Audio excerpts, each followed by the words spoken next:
The next story I want to read to you today is called Love Splat by Rob Scotton. He's our author and illustrator. Some of you may have read Splat the Cat books before. This is my favorite, the Valentine's Day Splat the Cat book. Love Splat. Splat stared into the bathroom mirror. A worried Splat stared back. His heart drummed and his tummy rumbled. He straightened his whiskers, ruffled his fur, and brushed his teeth. Today he wanted to look just right. After all, today was Valentine's Day. Splat had made cards for everyone in his class, and he also made a special card for a certain cat in his class. Kitten. She had snowy white paws and pea-green eyes, and Splat liked her more than fish sticks and ice cream. But whenever Kitten saw Splat, she pulled his ears and poked his belly, tied his tail, and called him smelly. Then she'd run away. Why does she do that? Sighed Splat. Seymour shook his head. Seymour is his mouse. Splat practiced his smile one last time and left the bathroom. His family wished him a very good morning. He ignored his breakfast and gazed at a little red envelope. On the front of the envelope, in Splat's very best writing, was a single name, Kitten. Splat tucked the envelope in his bag and left for school. His tummy rumbled loudly all the way. He was so busy telling his tummy to be quiet that he didn't see Kitten coming around the corner. Splat! He bumped into her. And when he tried to say sorry, his tongue turned to jelly, his legs wobbled like rubber, and his tummy rumbled louder than ever. This happened every time he saw Kitten. Kitten gave Splat a funny look.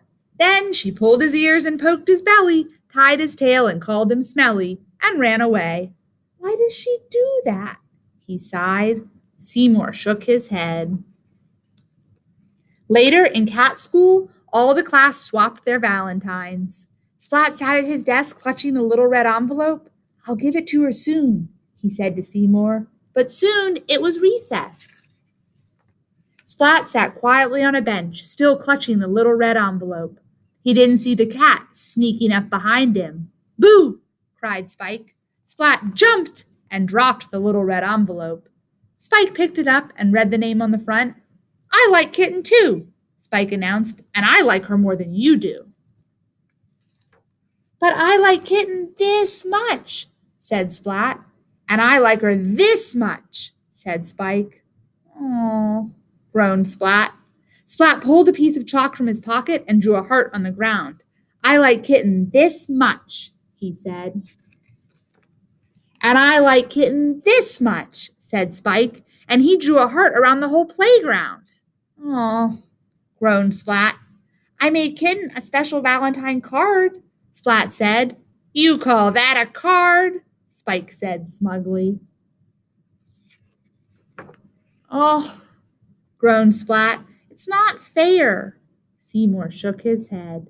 Splat's card looked teeny-weeny next to Spike's, and with a sigh, he threw it in the trash. Kitten opened Spike's card. The message inside read, You are so lucky that I like you. Kitten smiled. Splat didn't, and he turned away. Splat didn't see the snowy white paws lift the little red envelope from the trash, or the pea-green eyes read the name on the front.